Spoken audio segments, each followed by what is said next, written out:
पूर्व दिल्ली में सवालों के घेरे में आई पुलिस। 1 जनवरी का मामला अब तक थाने में नहीं हुआ दर्ज।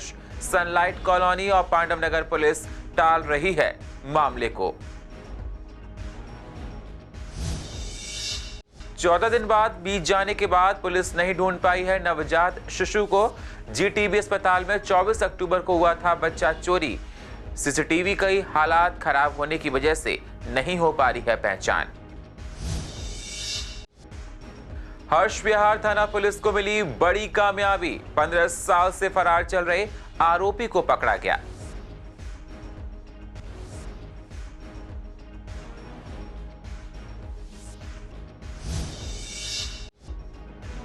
पूर्वी दिल्ली के ऑटो चालकों को नहीं मिल रहा है बढ़ा हुआ किराया।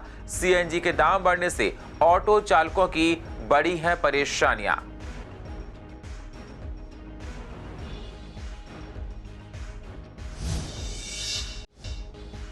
और विश्वास नगर की सड़कों की हालत खराब। टूटी हुई सड़कों पर लगा रहता है हादसों का डर। लोगों को होती है आने जाने में परेशानियां, फिर भी प्रशासन नहीं देता कोई ध्यान।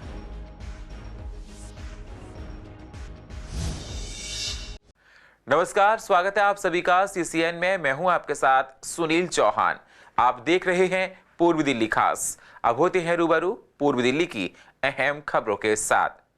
कंजावला कांड के बाद से ही दिल्ली पुलिस पर तमाम सवाल खड़े हो रहे हैं। इसी बीच पूर्वी दिल्ली से एक और ऐसा मामला सामने आया जहां पुलिस की लापरवाही देखी जा रही है। दरअसल ये मामला 1 जनवरी की देर रात का है, जब कुछ असामाजिक तत्वों ने डीटीसी बस में तोड़फोड़ की। जब इस बात की शिकायत की गई तो डीटीसी ड्राइवर धर्मेंद्र ने बताया कि कॉल करने के आधे घंटे बाद पुलिस वहां आई। इतना ही नहीं, बल्कि जब वो मामला दर्ज करवाने सनलाइट कॉलोनी पहुंचे तो पुलिस ने पांडव नगर थाने पर टाल दिया। और तब से कुछ इसी तरह सनलाइट कॉलोनी और पांडव नगर पुलिस मामले को एक दूसरे पर टाल रहे हैं और अब तक कोई केस दर्ज नहीं किया गया है। मैंने 112 नंबर पर कॉल करी तो पांडव नगर थाने की पुलिस आई। अच्छा। उन्होंने मेरे से पूछा गाड़ी कहाँ पे लगी थी। मैंने बोला जमुना के पुल के पार लगी थी गाड़ी। मेरे को मार रहे थे, मैं वहाँ से बस लेके भाग लिया। मैंने पुलिस की जीप दिखेगी तो मैं वहाँ गाड़ी रोक लूंगा। उन्होंने मेरे को यहाँ के घेर लिया खेलगांव के स्टैंड पर, यहाँ के बस छोड़ दी। तो उन्होंने बोला कि जहाँ गाड़ी लगी है वहाँ का बनता है, आप खतरा काले खां थाने जाओ। अभी तो सर पांडव नगर थाने में ही ये कह रहे हैं वापसी काले खां जाना पड़ेगा।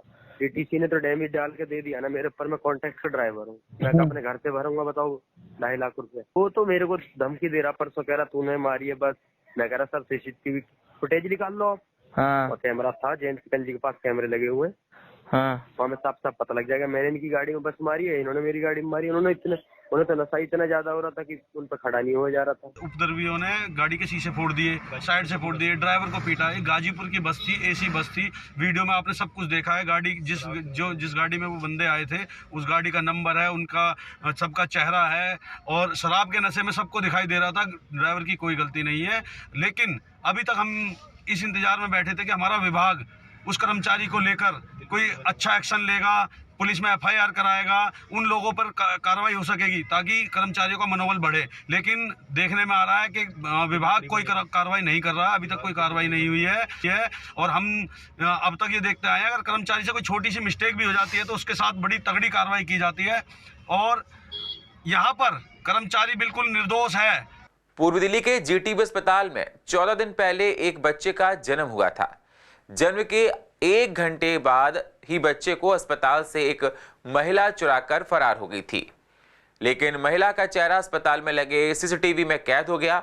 हालांकि 14 दिन बीत जाने के बाद भी इस बच्चे की तलाश जारी है।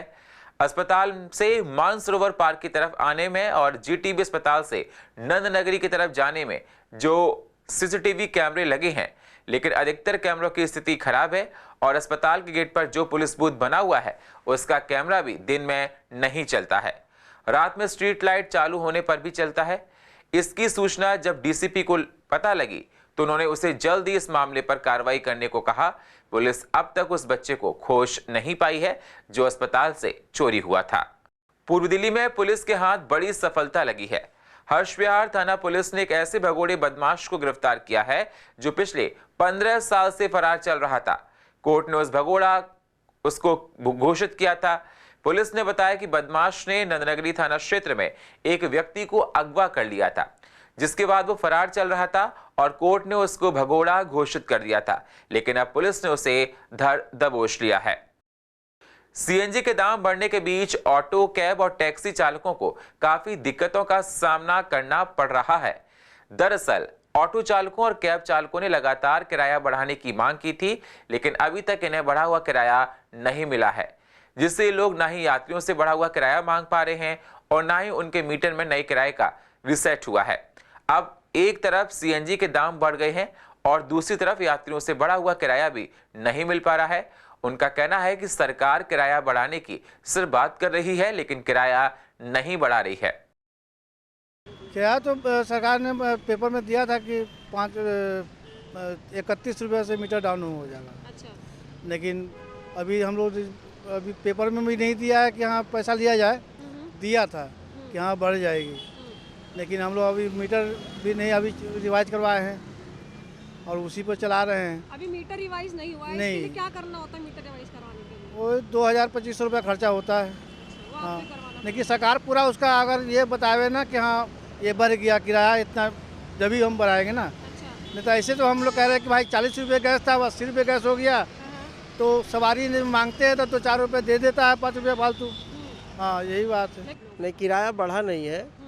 पहले हम लोगों का जो इनकम था उससे भी कम हो गया है और सीएनजी बढ़ने की वजह से हम लोगों का जो अभी 100-150 रुपये में गैस हमारे फुल होता था, अब 250-300 रुपये से ज़्यादा लग जाते हैं।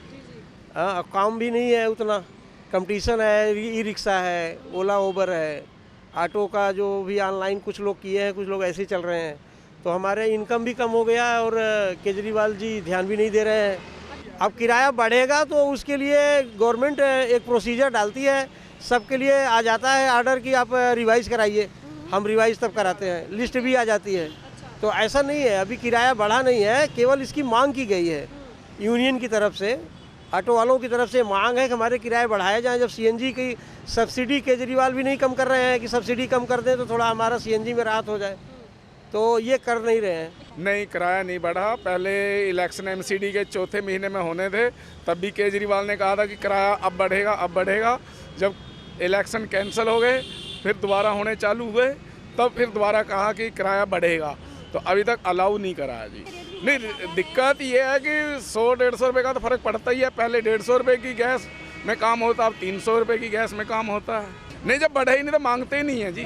हाँ, वही, कोई नहीं मांगता, कोई ना देता भी नहीं है और कोई मांगता भी नहीं है। नहीं, अब दिक्कत है ये हमारी दिक्कत होगी ना, दूसरा थोड़ी समझता है जी। दूसरे को तो अपना काम कर रहा, हम अपना काम कर रहे हैं। पूर्व दिल्ली की सड़कों की हालत इस कदर खराब है कि लोग बेहद परेशान हैं। टूटी हुई सड़कों पर उड़ती धूल की वजह से सांस लेने में परेशानियां हो रही हैं। साथ ही आए दिन गाड़ियों का एक्सीडेंट भी होता रहता है, लेकिन सालों से टूटी सड़क की आज तक मरम्मत नहीं हुई है।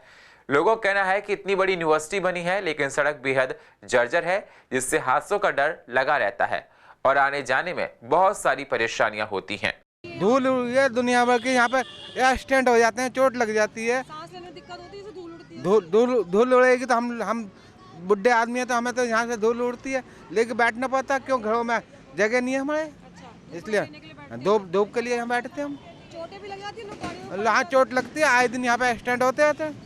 यहाँ पे मतलब ट्रैफिक भी बहुत ज़्यादा है और ठीक प्रॉपर इसमें प्रॉपर लेन्स नहीं है, अलग अलग जैसे होनी चाहिए वो नहीं है, पेडेस्ट्रियन के लिए अलग से वो नहीं है, और यहाँ पे बहुत ज़्यादा मतलब कूड़ा भी बहुत ज़्यादा है। यहाँ एक्सीडेंट हो सकते हैं, यहाँ पे सड़क टूटी हुई है तो डस्ट भी उड़ती है और फिर बारिश के दिनों में यहाँ पे पॉट होल बन जाते हैं, जिससे यहाँ पे गाड़ियाँ ख़राब हो सकती है। हाँ, और फिर जाम हो जाएगा। मैं तो 6 महीने से आ रहा हूँ, ऐसी ही है सड़क, बहुत बेकार है सड़क यहाँ पे। छीना झपटी भी हुआ है, एक्सीडेंट बतेरे होते हैं यहाँ। और ये कॉलेज के बच्चे आते हैं, इन्हें भी दिक्कत है। हाँ, बहुत धूल उड़ा है, पेड़ देख लो कैसे हो रहे हैं सब। क्यों होते हैं, हमारे सामने ही होते हैं, यहाँ खूब होते हैं एक्सीडेंट। तो ये लगा लो, ये तो जब से यूँ बनी है एक बार भी नहीं बनी। दिल्ली में एमसीडी इलेक्शन के बाद अब मेयर चुनाव के लिए काउंटडाउन शुरू हो गया है। दिल्ली में एमसीडी मेयर का चुनाव शुक्रवार को होना है। इसके साथ ही डिप्टी मेयर और स्टैंडिंग कमेटी के मेंबर्स भी चुने जाएंगे। तीनों पदों के चुनाव के लिए अलग अलग रंग के बैलेट पेपर होंगे। चुनाव से पहले पीठासीन अधिकारी को लेकर आप और उपराज्यपाल आमने सामने है। सीसीएन की रिपोर्टर वंदना ने पूर्व दिल्ली के नेताओं से जाना कि नगर निगम का चुनाव किस प्रकार होगा, तो उन्होंने बताया कि शुक्रवार यानी कि 6 जनवरी 2023 को दिल्ली एमसीडी के मेयर पद का चुनाव होगा। डिप्टी मेयर चुना जाएगा। साथ ही स्टैंडिंग कमेटी के मेंबर्स भी इसी साथ कल ही चुने जाएंगे। इसके लिए बैलेट पेपर कलर कोड तैयार किया जा चुका है। वोटिंग सुबह 11 बजे से शुरू होगी। कल 6 तारीख को निगम की आम सभा होगी, जिसमें mayor, deputy mayor, standing committee chairman के चुनाव होंगे और 105 पार्षद चुनकर के भारतीय जनता पार्टी के समय सदन में गए हैं। और भगवान बद्रीशाल जी की कृपा से कल हम निगम में मेयर, डिप्टी मेयर और स्टैंडिंग कमेटी के चुनाव जीतने जा रहे हैं। बड़ी खुशी का माहौल है। सभी पार्षद समय पर पहुंच करके और अपनी वोटिंग और कल शपथ लेंगे और शपथ के तुरंत बाद ये वोटिंग मेयर, डिप्टी मेयर की और स्टैंडिंग की होगी।